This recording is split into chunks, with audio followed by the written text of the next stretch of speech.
Morning guys and girls, hope you're all doing well. Got another nice car in front of me, as I always do, and this one's a Brabus, so it's a bit of a special one. But it's not the sort of Brabus that you'd be expecting normally, like particularly on big Mercedes and things, big engines, big exhausts, everything that you get from Brabus basically. But this car is, I think, understated. It's very quick. If you ever drive one or you ever get the opportunity to go out in one, definitely give it a go if you can. They're not common. You don't see many of them. I don't know whether it's the styling that was the issue on it or what was the cause of it.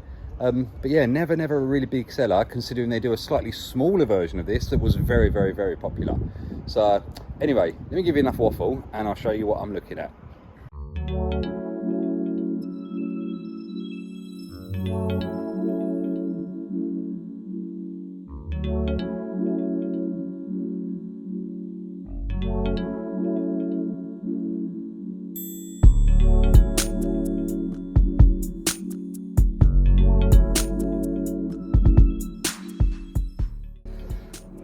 So there it is, guys. It's a Smart ForFour. To its side, you can see it's got the 4 doors essentially, and obviously the most important part on here, as you can see, will be the Brabus logo.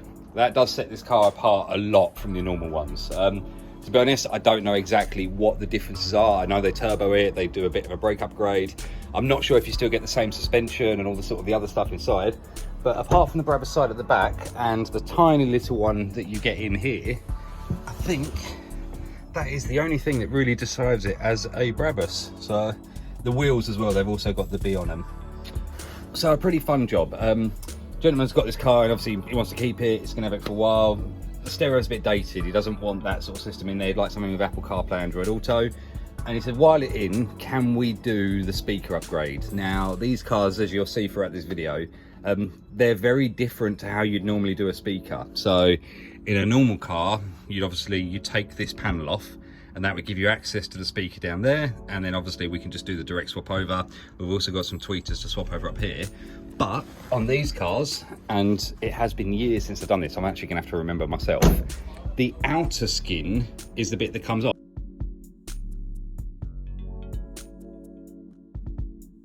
So this panel is the bit that we remove to gain access to the back of the speaker.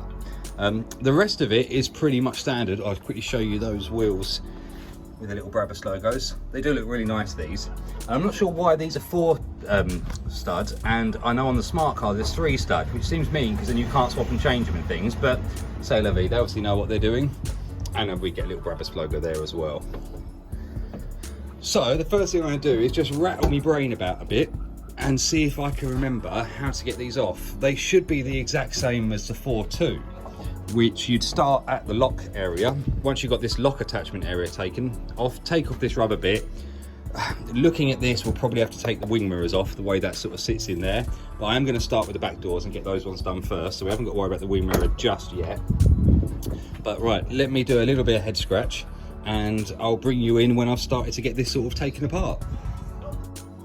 And I'm sort of right. The outer skin does come off like I expected to, but it didn't get me to the bit I wanted to. So I think the customer Alistair's probably going to have kittens when he sees the outside of it, what it looks like with the skin off, and the fact that we didn't have to do this, but it can all go back on. So let me just show you how it looks at the moment.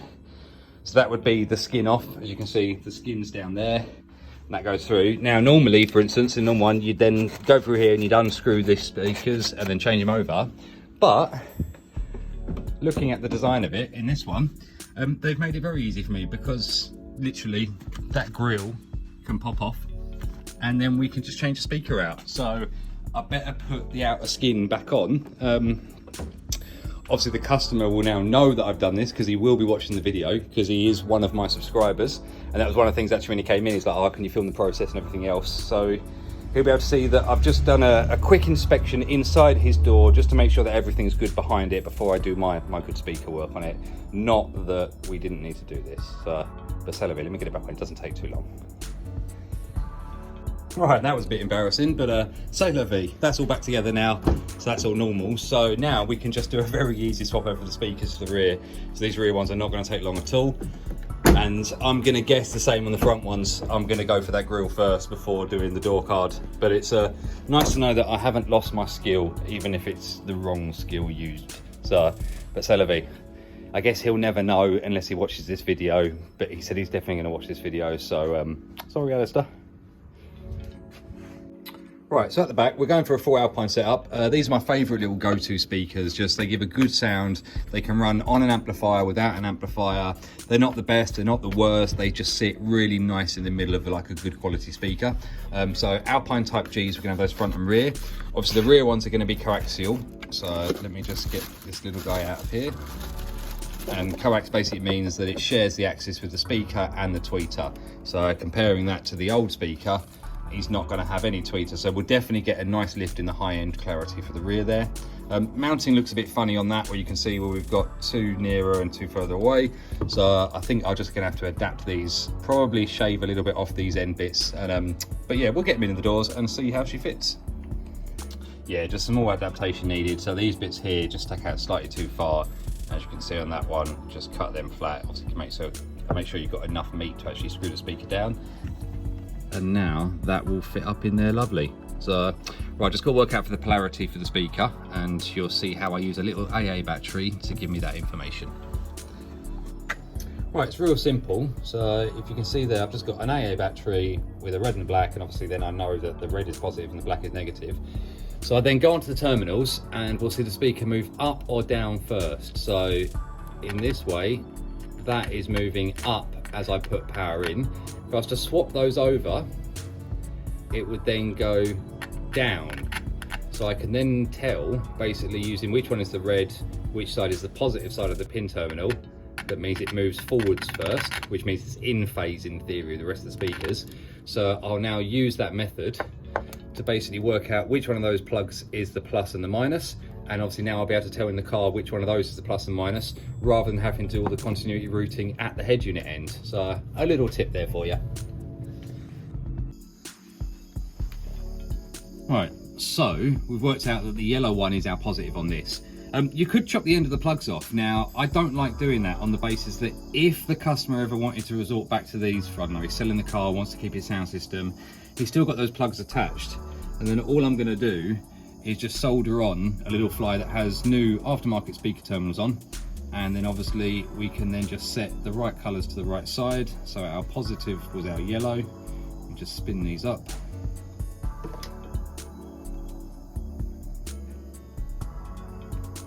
So just a nice good wraparound. Obviously this is just speaker wire, so we're not going high current, high voltage or anything of that sort of nature. It's yeah, it's basically just a nice method to join things. I'm just going to rest that on there to keep that away from the plastic. Alright, now we've got the soldering iron nice and hot. I'm just going to solder in these joins. And just let that be a nice solid connection, so we don't have to worry about any sort of terminals coming loose or anything sort of happening untoward behind the speaker. These wires are a little bit dirty because it's not wicking nicely, which means the flux isn't really working well with it, but we're getting there. So that's that guy there.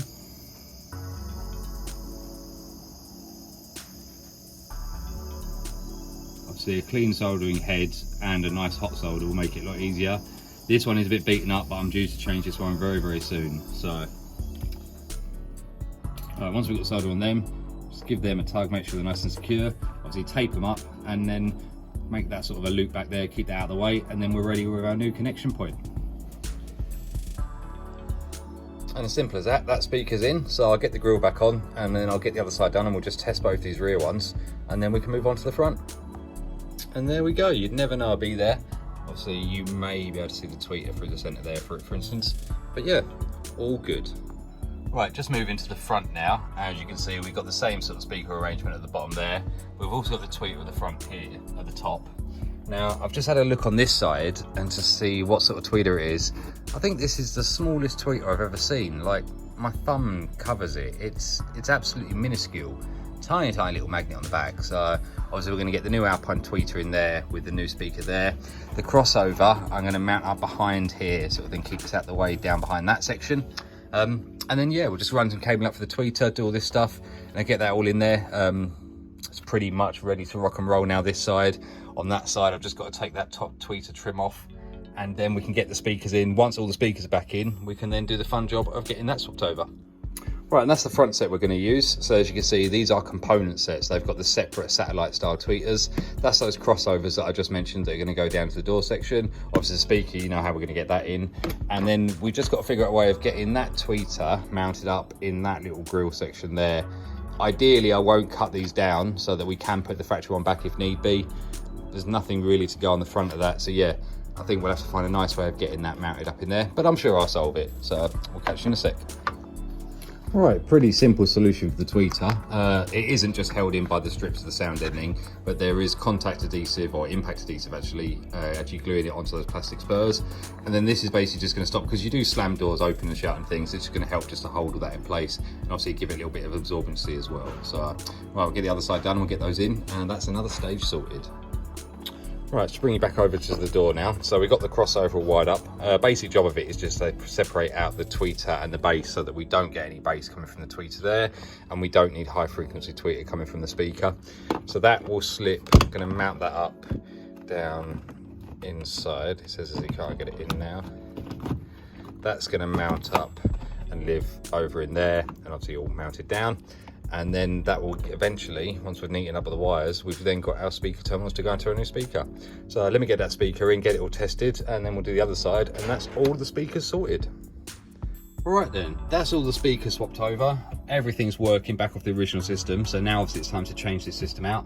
We're going to be putting a microphone up the top here, for instance, just where the rearview mirror section is there. There's going to be a little DAB antenna that's going to live up on the screen here, and obviously the main change to the unit, it's a Pioneer SPH DA360 DAB, a really popular unit because it's got all the wireless CarPlay and everything else. Let me make sure there's no CD in here, because that's always a pain. So yeah, no CD, so that's all good. As far as I remember, it's this panel out here, that all comes out and then it releases the stereo. But as we saw from the beginning part of the video, I better just double check that. So let me do a bit of investigating on here.